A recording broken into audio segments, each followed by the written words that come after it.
ভাইরা আপনারা টাকা নিয়ে আসেন দেশে, বুঝছেন? টাকা নিয়ে আসেন, এখানে মাল নিয়ে আসেন না। এই যে এত কষ্ট করে মাল নিয়ে আসে, মাল রেখে দিচ্ছে, বুঝছেন?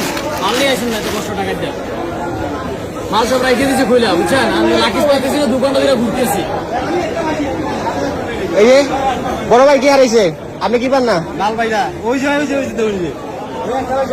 ভাইয়ের আমার দুইটা একটা ভাই আমার লেগেজ কাইটা যা আসলো সামান ভিতরে এইটাতে সামান নিয়ে গেছে মনে করেন।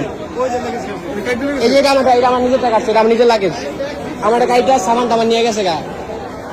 প্রত্যেকটা মানুষ এরকম হারেন, প্রত্যেকটা মানুষ, একটা মানুষ নেই, দেখেন কতগুলো মানুষ ব্যাগ হারাইলে একজন হারাইবো। প্রত্যেকটা মানুষের ব্যাগ হারাইছে, দেখেন অধিকাংশ মানুষের লাগেজ খুলছে। এই সম্ভব কোনোভাবে? এই বাংলাদেশ এয়ারপোর্টের এই অবস্থা, উন্নতি নাকি করছে সরকার? এই উন্নতি করছে এগুলা